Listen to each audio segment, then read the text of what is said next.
नमस्कार, मैं हूं आपके साथ प्रिया तिवारी और आप देख रहे हैं केकेडी न्यूज। शुरुआत करेंगे रिपोर्टर्स रिपोर्ट के साथ।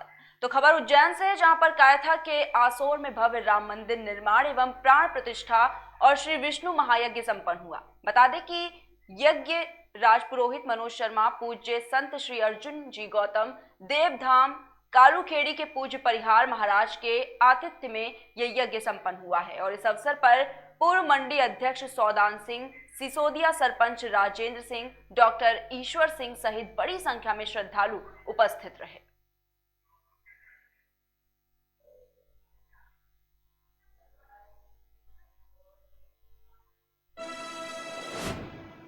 इंदौर के महू में डॉक्टर बाबा साहब भीमराव अंबेडकर की भीम ज्योति मशाल यात्रा 19 फरवरी को महू स्मारक पर पहुंचेगी। बता दें कि मेमोरियल सोसाइटी में चल रहे विवाद को लेकर ये ज्योत मशाल यात्रा निकाली जा रही है।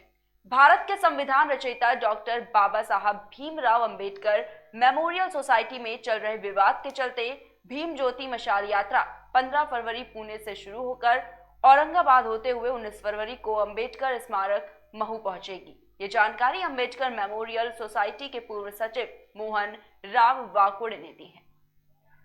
अंबेडकर मेमोरियल सोसाइटी में जो विवाद चल रहा है, क्या कारण है? डॉक्टर बाबा साहब अंबेडकर जन्मभूमि जो देश के करोड़ों लोगों की आस्था का केंद्र है, इस जन्मभूमि पर जो स्मारक बना है उसके निर्माण के लिए एक बहुत बड़ा संघर्ष करना पड़ा। बहुत सारे आंदोलन करने पड़े। उसके बाद में रक्षा मंत्रालय भारत सरकार द्वारा ये ज़मीन हमारी संस्था को प्राप्त हुई और मध्य प्रदेश शासन ने बाबा साहब के सम्मान में ये भव्य स्मारक बनाया है, जहाँ पर देश के करोड़ों लोग वहाँ पर दर्शन करने के लिए आते हैं और 14 अप्रैल पर यहाँ पर भव्य आयोजन होता है। साथ ही देश के सारे शीर्ष नेता यहाँ पर बाबा साहब को अभिवादन कर चुके हैं, उनके विचारों का अभिवादन कर चुके हैं। यहाँ पर प्रधानमंत्री, राष्ट्रपति से लेकर सारे जो नेता है, जो आज देश के शीर्ष नेताओं की गिनती में आते हैं, वो सब यहाँ से आ चुके हैं स्मारक पर। परंतु षड्यंत्र पूर्वक 2 साल पूर्व इस संस्था के अंदर, इस संस्था को हथियाने के लिए, इस पर काबिज होने के लिए यहाँ पर 12 अवैध सदस्य बनाकर चुनाव कराए गए, जिसे सहायक पंजे के इंदौर द्वारा खारिज किया गया था। लेकिन सत्ता और संगठन को गुमराह करके कुछ ऐसे लोग जिनका डॉक्टर बाबा साहब अम्बेडकर स्मारक में रत्ती भर भी योगदान नहीं है, वो लोग सत्ता और प्रशासन का दबाव में यहाँ पर चुनाव कराकर काबिज हुए।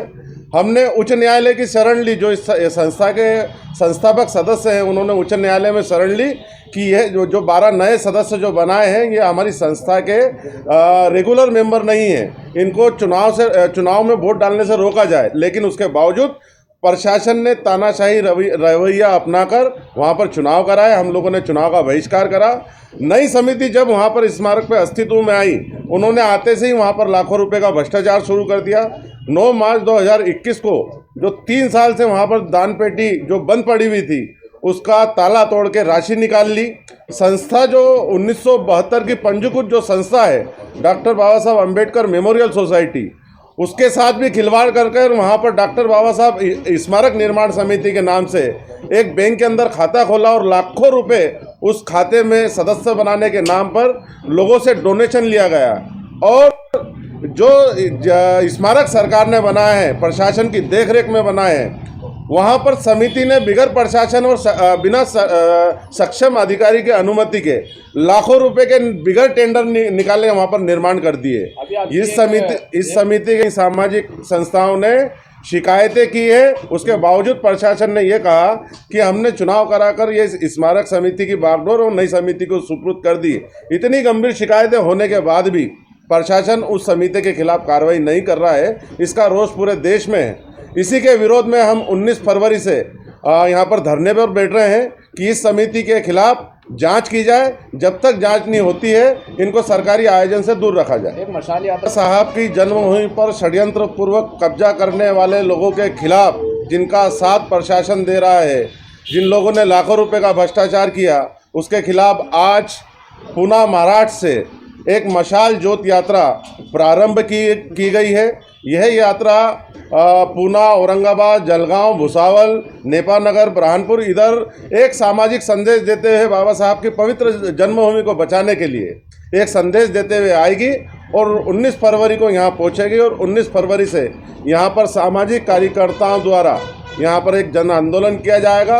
इस आंदोलन में बाबा साहब के परपोत आदरणीय भीमराव अंबेडकर जी भी आ रहे हैं और समाज ने इस समिति का एक कड़ा विरोध किया है, इनकी कार्यशैली का कड़ा विरोध किया है और इनका बहिष्कार किया है।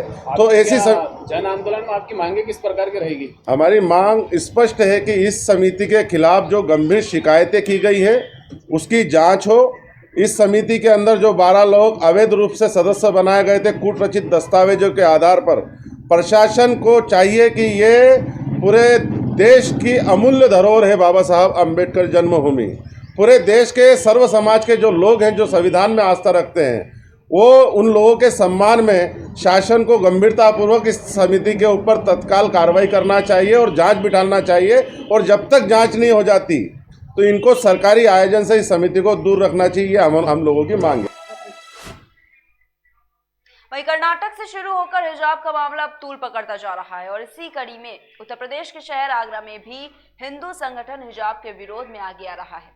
विश्व हिंदू परिषद में 15 फरवरी को ऐलान किया गया कि ताजमहल में हनुमान चालीसा पढ़ने का जब विश्व हिंदू परिषद के लोग इकट्ठा होकर ताजमहल के लिए कूच कर रहे थे, तभी थाना हरिपर्वत पुलिस ने उनको पकड़कर थाने में नजरबंद कर दिया।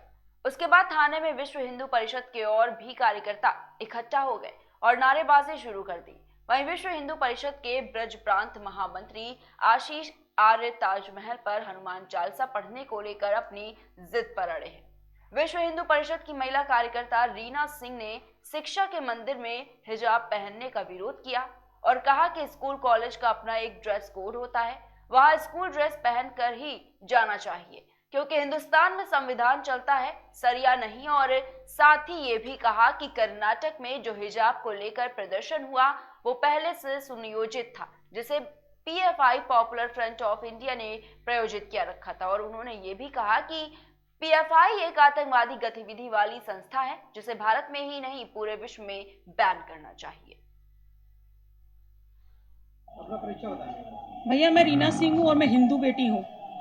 आज का मुद्दा है जो आप यहाँ पे थाने पर सब लोग एकत्रित हुए हैं। हम थाने पर एकत्रित नहीं हुए हैं। मैं एक छोटी सी बात आपको बताना चाहती हूँ कि हमारा आज एक छोटा सा विरोध है, वैचारिक विरोध है।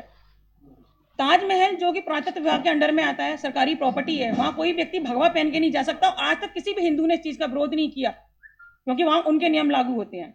लेकिन विद्या का मंदिर जहाँ सभी विद्यार्थियों को समान रूप से देखा जाना चाहिए, समान शिक्षा होनी चाहिए, समान यूनिफॉर्म होनी चाहिए, उनका दबाव यह है कि उनकी बेटियां हिजाब पहनकर वहां पर आएंगी, बच्चे उनकी क्लास में नमाज पढ़ेंगे।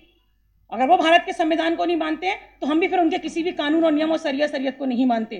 अगर उनकी एक बेटी पूरे हिंदुस्तान की भाइयों की नाक में नकेल डाल सकती है, वही लड़की मैगडी में कुछ कपड़े पहनी होती है, वही लड़की अपने पब में कुछ और कपड़े पहनी होती है, लेकिन सिर्फ हम लोगों को नीचे दिखाने के लिए, मातृशक्ति को, हिंदू मातृशक्ति को कमजोर दिखाने के लिए अपने आप को बहुत मजबूत दिखाती है और हिजाब पहन करके वो हमारे 100 भाइयों के 200 भाइयों के बीच में घुस जाती है। मैं सभी भाइयों से पूछना चाहती हूँ, क्या तुम्हारी हिंदू बेटी उस समुदाय के बीच में ऐसे जा सकती है, सुरक्षित आ सकती है? ये हिंदुओं की सहन शक्ति है, इसका इम्तिहान मत लीजिए। अगर मुझ जैसी एक लड़की को जो देश के लिए इतने साल वर्ष खेली है, उसको अगर आगे आना पड़ा है तो इस देश की हर बेटी आगे आएगी, क्योंकि हमारा परीक्षा का समय अब खत्म होता जा रहा है। अगर आप इस देश में रहना चाहती हैं, आप इस देश के नियमों को मानेंगी जिस तरीके से हम मानते हैं, उतना ही सम्मान हम आपको देंगे जितना आप हमें देंगी। हम आपके लिए वैसे ही हैं जैसे आप हमारे लिए हैं। पुलिस द्वारा आपको नजरबंद किया गया है, उसके बाद आपका क्या एक्शन होगा? नहीं, हमें वहीं जाना है, हमें वहीं जाना है किसी भी कीमत पर। हम कानून को, संविधान को और अपने प्रशासन के नियमों का पालन कर रहे हैं। हम शांतिपूर्वक विरोध दर्ज कराना चाहते हैं। हमारी प्रशासन से कोई भी लड़ाई नहीं है, हमारी किसी भी समुदाय से कोई लड़ाई नहीं है। हमारा जो विरोध है वो एक विचार के प्रति है। आपको परिचय? मेरा नाम आशीष आर्य है, मैं ब्रज प्रांत उपाध्यक्ष विश्व हिंदू परिषद। आज ये विश्व हिंदू परिषद दुर्गाबाई ने विजय बजरंग दल के नेतृत्व में ये एक देश के अंदर जो चल रहा है हिजाब का, एक बेटी ने पूरे हिंदुस्तान को हिला के रखा है। हम ये कहते हैं कि भाई आप सेंट पीटर, सेंट थॉमस के अंदर क्या हिजाब पहन के नहीं जाते? क्यों नहीं जाते? वहाँ का आप कानून क्यों मानते हैं? आप अरे भाई, ये हमारे संविधान को हम अपने संविधान को मानते हैं। हमारी बेटियां कभी भगवा पहन के गई स्कूल के अंदर? जो ड्रेस कोड होती है स्कूल की, चाहे जो कोई भी कॉलेज, जो कोई भी स्कूल हो, उसको बेटियां मानती है नहीं मानती? हमने कभी इस चीज़ का विरोध किया? आप ये सब चीज़ें प्लानिंग होती है अलीगढ़ यूनिवर्सिटी से, प्री प्लान पूरा सिस्टम चलता है किस तरह से हमको पूरे देश के अंदर आग लगानी है।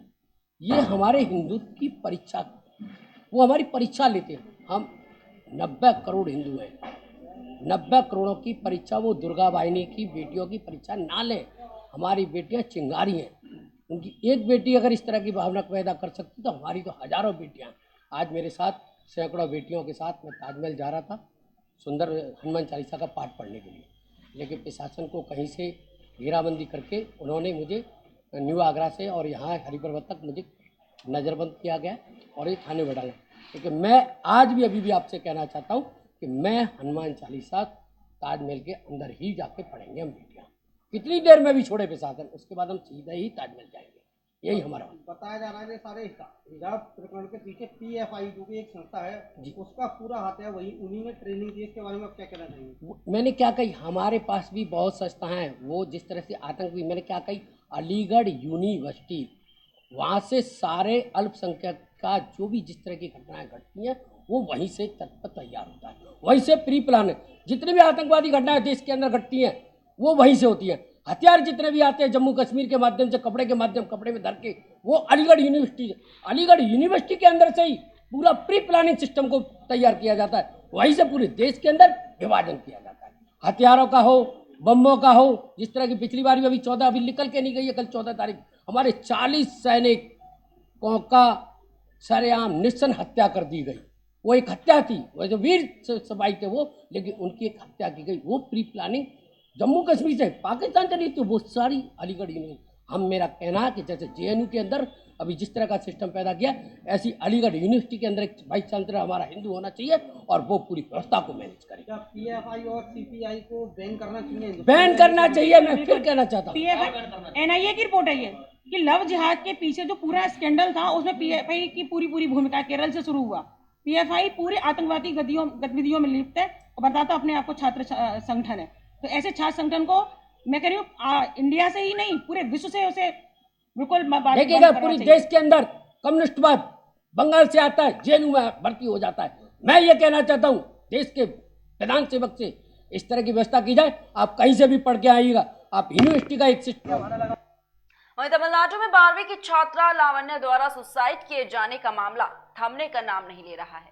लावण्या को इंसाफ दिलाने के लिए अखिल भारतीय विद्यार्थी परिषद द्वारा पूरे देश में प्रदर्शन किया जा रहा है। बता दें कि अखिल भारतीय विद्यार्थी परिषद आगरा इकाई की ओर से संजोज चौराहे पर धरना प्रदर्शन किया गया। हाथों में पोस्टर और बैनर लेके अखिल भारतीय विद्यार्थी परिषद ने तमिलनाडु सरकार के खिलाफ प्रदर्शन किया है। विद्यार्थी परिषद के कार्यकर्ताओं का ये कहना था कि जब तक लावण्या को इंसाफ नहीं मिलेगा, इंसाफ के लिए जंग जारी रखेगी। अपना परिचय बताएं। जी, मैं फर्स्ट ईयर की स्टूडेंट हूँ, BA first year saint John's college में। आज आप यहाँ प्रदर्शन कर रहे हैं, आपकी क्या मांगे हैं? हमारी मांगे हैं जो आप सब देख चुके हैं कि हम लावण्या के लिए जस्टिस मांग रहे हैं। उसके साथ बहुत गलत हुआ है। एक 17 साल की बच्ची जिसका जीवन शुरू होने से पहले ही खत्म हो गया। क्या लगता है आप सबको, क्या ये सही हुआ उसके साथ? बिल्कुल नहीं। एक स्कूल एक ऐसी जगह है जहाँ पे एक बच्चे की बेसिक एजुकेशन शुरू होती है, जहाँ से उसका जीवन शुरू होता है, वहीं उसकी जीवन हत्या का कारण बन चुका है। और ऐसा आने वाले वक्त में फिर से ना हो, इसलिए हम यहाँ पे हैं ताकि लोगों को पता चले कि ऐसी चीज़ें फिर से नहीं होनी चाहिए, सो दैट हमारे देश की बेटियाँ सुरक्षित रहें। आप योगी सरकार से क्या मांग करना चाहते हैं? मैं योगी सरकार से यही दरख्वास्त करना चाहती हूँ कि वो हमारी बातें सुने, क्योंकि एक लड़की ही एक लड़की का कष्ट अच्छे से समझ सकती है। इसलिए आज हम लड़कियां यहाँ पे हैं, उनसे ये कहना चाहते हैं कि आपके पास अथॉरिटी है, आपके पास पावर है, हमारे पास सिर्फ एक प्रेरणा है। वो इसलिए हम प्लीज़ आपसे रिक्वेस्ट करते हैं कि प्लीज़ उसको जस्टिस दीजिए। परिचय बताएं। मैं आगरा महानगर की सह मंत्री तान्या सिंह, और जैसे कि आप सभी को ज्ञात है कि इस वक्त ये राजनीतिक भी मुद्दा कह सकते हैं और एक राष्ट्रीयवाद का मुद्दा बन चुका है। एक लड़की जो मात्र 12 कक्षा में पढ़ रही थी, उसको ये कहकर प्रोत्साहित किया जा रहा था कि आप हमारा धर्म अपनाइए, हम आपको फ्री शिक्षा देंगे। क्या ये उनका प्रोपेगेंडा है कि लोगों को लालच देकर अपना धर्म परिवर्तन करवाना? मेरे हिसाब से तो ऐसा बिल्कुल नहीं होना चाहिए। और उसे इस हद तक प्रताड़ित किया गया कि उस लड़की ने सुसाइड कमिट करना ज्यादा सही समझा। ये गलत था, जो कि ये नहीं होना चाहिए था। और मैं ये कहना चाहूंगी, उस लड़की ने अपना धर्म तो बचाया, लावण्या ने अपना धर्म बचाया, पर बेचारी अपनी जान नहीं बचा पाई। उसकी इस कदम के पीछे जो उसने उठाया, हम पूरा एबीवीपी उसका समर्थन कर रहा है, उसके परिवार का समर्थन कर रहा है। जब लावण्या ने 19 तारीख को हॉस्पिटल में अपनी जान दे दी, उसके बाद उसके पेरेंट्स जब पुलिस स्टेशन जाते हैं तब वो बॉडी लेने से मना कर देते, तो पुलिस प्रशासन हाई कोर्ट के द्वारा ही अपील करवाता है कि वो उसकी बॉडी ले लें। क्यों ले लें? कृष्णरी जाकर बोले। और उसके बाद भी जो वहां नन, एक क्रिश्चियनिटी में नन जो होती है, उनके खिलाफ कोई कार्रवाई नहीं करेगी, जबकि वीडियो में ऐसा उसने कहा है कि नन ने उसे टॉर्चर किया था। ये गलत है। वहाँ का प्रशासन उसके खिलाफ कोई एक्शन नहीं ले रहा, जो कि लेना चाहिए। हमारी निधि दीदी को वहाँ पे गिरफ्तार कर लिया गया है। ऐसा क्यों किया गया? क्या वो किसी गलत काम के लिए प्रोटेस्ट कर रही थी? जी नहीं, वो हक के लिए प्रोटेस्ट कर रही थी। और 32 कार्यकर्ताओं को भी गिरफ्तार किया गया। क्यों? ये बहुत गलत बात है। उन्हें बाहर निकालो और लावण्या को न्याय दो। आपकी मांगे क्या है? मांगे ये है कि जो नन है, जो प्रताड़ित कर रही थी, उन सबको सजा मिले। प्रियंका तिवारी, केंद्रीय कार्य समिति सदस्य, अखिल भारतीय विद्यार्थी परिषद। क्या है पूरा मामला जो आप पुतला दहन कर रहे हैं? जैसे कि आप सभी को पता ही होगा, क्योंकि ये राष्ट्रीय खबर बन चुकी है, तमिलनाडु के एक विद्यालय में वहाँ पर 17 वर्षीय छात्रा के साथ धर्मांतरण के लिए, ईसाई धर्मांतरण के लिए जबरदस्ती की जाती है, जिसमें उसको टॉयलेट भी साफ करवाया जाता है, उसको शिक्षा नहीं दी जाती है प्रॉपर। इन सब चीज़ों से वो प्रताड़ित किया गया, हर प्रयास से उसे प्रताड़ित किया गया। उसके बाद उसने उन प्रताड़नाओं को झेल नहीं पाई, उसके पश्चात उसने आत्महत्या कर ली। आत्महत्या में भी उसकी वो सरकार जो कह रही है कि उसने पारिवारिक कलह के बाद उसने आत्महत्या की। अरे वो उसने वीडियो रिकॉर्ड किया, उस वीडियो में भी बताया कि उसने किस लिए वो आत्महत्या कर रही है, किस लिए वो एजुकेशन गेन करना चाहती थी। लेकिन वहाँ के उन मिशनरीज ने वहाँ पर उनको ईसाई धर्मांतरण के लिए प्रोत्साहित किया कि आपको या तो यहाँ पर शिक्षा ग्रहण करनी है तो आपको ईसाई धर्म को अपनाना पड़ेगा। वहाँ की सरकार भी अभी मुझे ऐसा लगता है कि वो महिला विरोधी होती जा रही है, क्योंकि जैसे वो लोग कह रहे हैं कि वहाँ पर हमारी राष्ट्रीय मंत्री जी द्वारा शालीनतापूर्वक धरना दिया गया, लेकिन उन लोगों का कहना है कि वो शालीनतापूर्वक धरना नहीं दे रहे थे और उन्होंने उन पर अनबेलेबल धाराएं लगाई और उनको जेल के अंदर डाला गया। एक जब लॉ बनाया गया तो उस लॉ में ये बताया जाता है कि एक महिला को केवल एक महिला पुलिस ही पकड़ सकती है, लेकिन वहाँ पर जब वीडियोज आप देखेंगे तो पता चलेगा कि उसको एक पुरुष पुलिसकर्मियों द्वारा उनके साथ बदतमीजी की गई, जबरदस्ती की गई, उसके बाद उनको गाड़ी में बैठा गया। तो मैं ये पूछती हूँ कि ये कहाँ की सरकार है वो, जो मतलब कि जब हाई कोर्ट कह रहा है, सुप्रीम कोर्ट कह रहा है कि सीबीआई जांच होनी चाहिए, तो उसको इस चीज से आपत्ति क्या है कि वो सीबीआई जांच को दबाना चाहती है? तो क्या उसमें वो खुद संलिप्त है जो उस सीबीआई जांच को वो रोकना चाहते हैं? क्योंकि उस वीडियो में भी उसने छात्रा के द्वारा कुछ मैरीज व सिस्टर वगैरह का नाम लिया गया। तो मुझे समझ में नहीं, तो मुझे ऐसा लगता है कि जो एक ये जमावड़ा, जो एक सर्कल वर्क कर रहा है ईसाई मशीनरीज में कि हमें किस प्रकार से धर्मांतरण करना है, तो ऐसी चीजें मुझे ऐसा लगता है ये कड़ियों के थ्रू चल रहा है और शायद वो भी इसी चीज में कहीं ना कहीं संलिप्त है। इसीलिए वो लावण्या को न्याय नहीं दे रहे हैं और इसीलिए उन्होंने हमारी राष्ट्रीय महामंत्री और उनके साथ 32 कार्यकर्ताओं को जेल में डाल दिया। जब तक लावण्या को न्याय नहीं मिलेगा, उनके पेरेंट्स के साथ, लावण्या के साथ, और आगे कभी कोई किसी को फोर्सफुली धर्म कन्वर्ट ना करा सके, उसके लिए भी। और ये पहला मामला रीवा जिले के सुहावल खुर्द पंचायत से एक मामला सामने आया है, जहां दबंग आदिवासियों की दबंगई की बात सामने आई है। मामला ये है कि एक परिवार ने बताया कि कुछ समय से कुछ दबंग उन्हें धमकियों और घर पर हमला कर नुकसान पहुंचा रहे थे। वहीं पीड़ितों का ये कहना है कि उसकी रिपोर्ट तक लिखी नहीं जा रही है। क्या नाम है भैया आपका? मेरा नाम दया शंकर प्रजापति है। कहाँ के रहने वाले हैं आप? कमरा का। अच्छा, क्या घटना घटी है आपके? घटना हुई है 30 का, मतलब 4 बजे में गए थे, 3 बजे तो हमारे पापा का पत्थर ले के मतलब आदिवासी लोग दौड़े थे, 4 आदमी, रामराज कोल, शिवदीन कोल, सोनू कोल, मोनू कोल। अच्छा, उन्हीं का लड़का है। इतने आदमी हमारे बेटा मतलब पत्थर लेके दौड़ के मारने के लिए धमकाया गया था कि साले अब तुम लोग को मार के बराबर कर दूंगा। तो इसके बाद मेरा पापा नहीं थे घर में, मैं गया तो पाया नहीं, पापा को खोजने लगा कि कहाँ चले गए। बाद में मैं थाने गया तो आवेदन दिया तो बाद में फिर से हमारे पास गए तो जानकारी लिए कि सब मतलब घूमने के लिए बना के और दस्तखत करवाए, बोले ठीक है आपको हम पता करेंगे। अभी तक कोई जासूस मरे जी का कोई पता नहीं चला है। तो हमारे पास आपका माने क्या नाम है? हमारा राजकली साहब।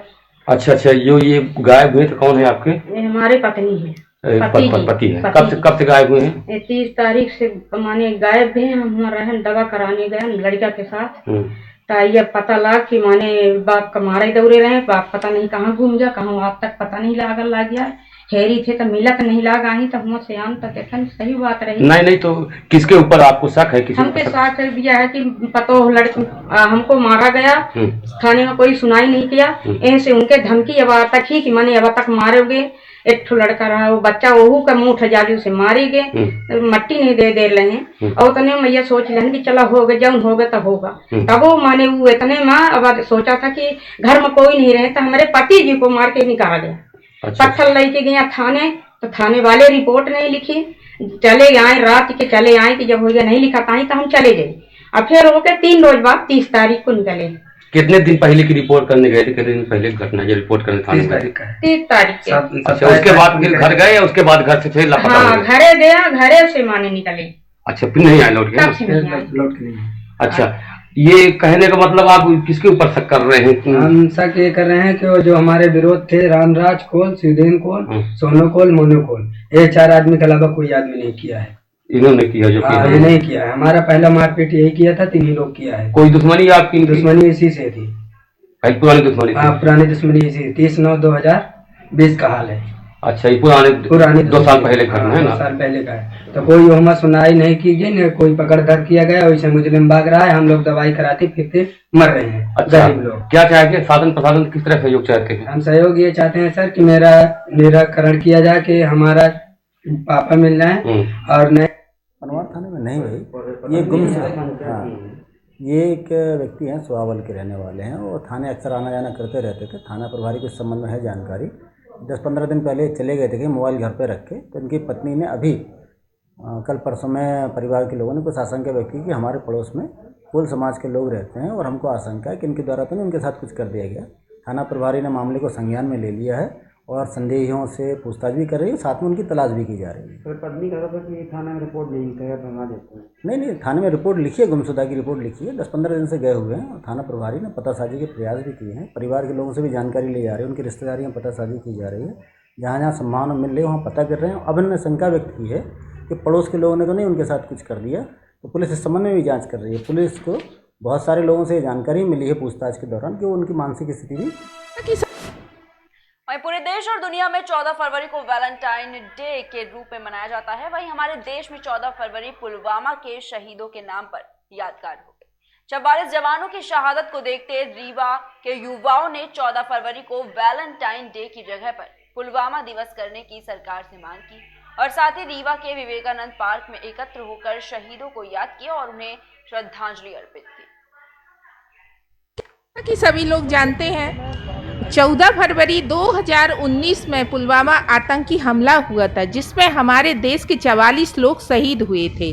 आज हम सरकार से ये गुजारिश करते हैं कि ये 14 फरवरी वैलेंटाइन डे दिवस न बनाकर शहीदों के लिए पुलवामा दिवस शहीदों के लिए मनाया जाए। क्या नाम आपका? मैं अमृता सिंह।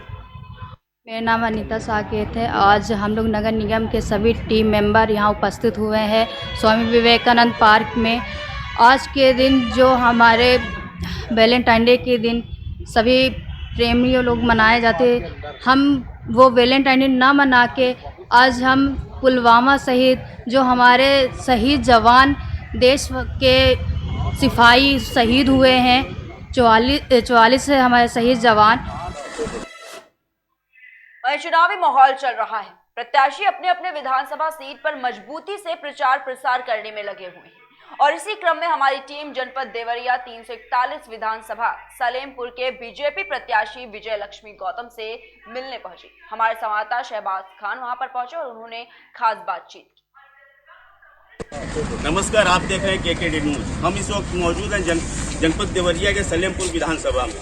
भारतीय जनता पार्टी से जो सलेमपुर विधानसभा की प्रत्याशी हैं विजय लक्ष्मी गौतम जी, वो हमारे साथ इस वक्त मौजूद हैं। हम इनसे भी बात करेंगे कि इस बार भारतीय जनता पार्टी की क्या रणनीति है, किस रणनीति पे भारतीय जनता पार्टी विधानसभा चुनाव लड़ रही है उत्तर प्रदेश में। लक्ष्मी जी, आपका KKD न्यूज़ में स्वागत है। ये बताइए कि इस बार जो भारतीय जनता पार्टी की क्या रणनीति है विधानसभा चुनाव में? भारतीय जनता पार्टी की रणनीति विकास करना है और आम जनों तक विकास पहुँचे, ऐसे नीतियाँ हम तो उसी के पर विकास के काम करने के लिए हम सब। मैडम, क्या लगता है कि जो 2017 में जो जनता का आशीर्वाद मिला था भारतीय जनता पार्टी को, क्या इस बार भी वही आशीर्वाद फिर दोबारा मिलेगा? आम जनता गरीब हर जनता पार्टी आम लोगों को आवाज़ और आम लोगों तक दुकान से मिल रहा है, महीने में मिल रहा है, लोग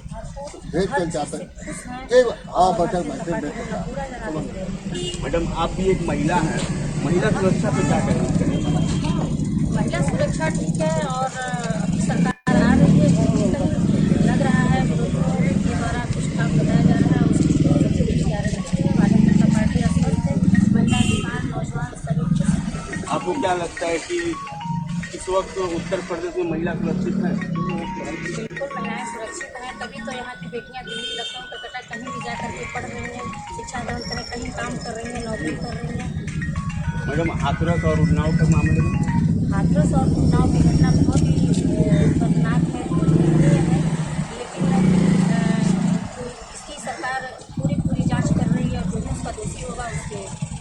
मैडम, ऐसा माना जा रहा है कि इस बार जो है मुसलमान बिरादर जो है वो भी भाजपा की तरफ वोट जा रहा है, तो अगर आप जीत के जाती हैं तो मुसलमान बिरादर के लिए क्या काम करेंगे? हिंदू और मुसलमान की कोई बात ही नहीं है, ये लोकतंत्र है, लोकतंत्र में आप विधायक चुन रहे हैं, जनप्रतिनिधि चुन रहे हैं, विकास करने के लिए, हिंदू और मुसलमान बांटने के लिए नहीं। जो भी सड़कें बनेंगी या कोई भी विकास आएगा या किसी भी तरह की योजना आएगी, हिंदू मुसलमान सभी के लिए कुछ भी बांट के नहीं होगा, हम सभी के हैं और सबके साथ सबका विकास करेंगे। मैडम, हमेशा चुनाव में ये देखा जाता है कि जब भी चुनाव आता है तो जाति धर्म। वहीं अम्बेडकर नगर टांडा के बिहरोजपुर में समाजवादी पार्टी के पूर्व मंत्री और टांडा विधानसभा के प्रत्याशी राम मूर्ति वर्मा ने कार्यकर्ताओं के साथ ग्राम सभा बैठक की, जहां राम मूर्ति वर्मा ने सत्ता पक्ष की नीतियों को गिनाया और साथ ही भाजपा सरकार के 5 साल के कार्यों पर तंज कसा।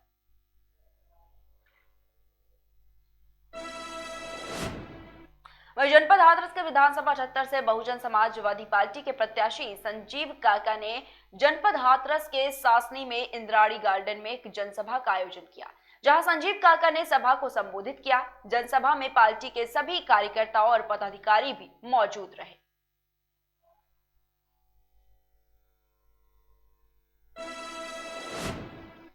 तो अगली खबर सीतापुर से है, जहां पर मिश्रिक के कुतुब नगर में कैबिनेट मंत्री जितिन प्रसाद ने जनसंवाद कार्यक्रम के तहत नुक्कड़ सभा में शिरकत की। उन्होंने जनता से अपील करते हुए कहा कि भाजपा प्रत्याशी रामकृष्ण भार्गव के पक्ष में वोट क्यों करें, क्योंकि वो वोट विकास का वोट है।